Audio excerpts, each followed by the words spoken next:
Hi friends, நம்மளுடைய சென்னை குரோம்பேட்டில் இருக்கக்கூடிய MIT campus Madras institute of டெக்னாலஜியில் இந்த வருஷம் 2025 எந்த கட் ஆஃப் வரைக்கும் சீட்டு கிடைக்கும் அப்படிங்கிறத இந்த வீடியோவில் பார்க்க போகிறோம். அதாவது MIT கேம்பஸ்ங்கிறது அண்ணா யூனிவர்சிட்டியில் ஒரு முக்கியமான ஒரு கேம்பஸ்.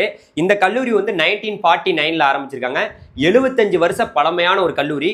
இந்த காலேஜோடைய கவுன்சிலிங் கோடுங்கிறது 4. இந்த காலேஜில் ஒட்டு மொத்தமாக 12 கோர்ஸ் ஆஃபர் பண்ணுறாங்க. பார்த்துக்குங்க, ஒட்டு மொத்தமாக 12 கோர்ஸ் ஆஃபர் பண்ணுறாங்க. இதில் ஏதாவது ஒரு கோர்ஸ் உங்களுக்கு கிடைக்கணும்னா கட் ஆஃப் அடிப்படையில் பார்க்கும்போது ஓசியில் 180க்கு மேலே இருந்தால் கிடைக்கும், பிசியில் 173.5க்கு மேலே இருந்தால் கிடைக்கும், பிசிஎம்ல 172.5க்கு மேலே இருந்தால் கிடைக்கும், எம்பிசியில் 171.5க்கு மேலே இருந்தால் கிடைக்கும், எஸ்சியில் 165க்கு மேலே இருந்தால் கிடைக்கும், எஸ்சிஏல 146க்கு மேலே இருந்தால் கிடைக்கும், எஸ்டியில் 163க்கு மேலே இருந்தால் உங்களுக்கு கண்டிப்பாக சீட்டு கிடைக்கும். அதே ரேங்கின் அடிப்படையில் பார்க்கும்போது ஓசியில் 22,185 ரேங்குக்குள்ளே உங்களுக்கு இருந்துச்சுன்னா கண்டிப்பாக கிடைக்கும், பிசியில் 36,227 ரேங்குக்குள்ளே இருந்தால் கிடைக்கும், பிசிஎம்ல 38,174 ரேங்குக்குள்ள இருந்தா கிடைக்கும், எம்பிசியில் 40,028 ரேங்குக்குள்ள இருந்தா கிடைக்கும், எஸ்சியில் 53,941 ரேங்குக்குள்ள இருந்தா கிடைக்கும், எஸ்சிஏல 94,730 ரேங்குக்குள்ள இருந்தா கிடைக்கும், எஸ்டியில் 58,219 ரேங்குக்குள்ள இருந்தா கண்டிப்பா உங்களுக்கு சீட்டு கிடைக்கும்.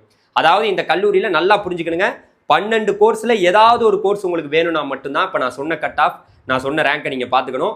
இதே போல பல கல்லூரிகளுடைய வீடியோக்களை நீங்க பார்க்கணும்னு நினைச்சீங்கன்னா நம்ம சேனலை மறந்துடாம சப்ஸ்கிரைப் பண்ணிக்கங்க. பாய்.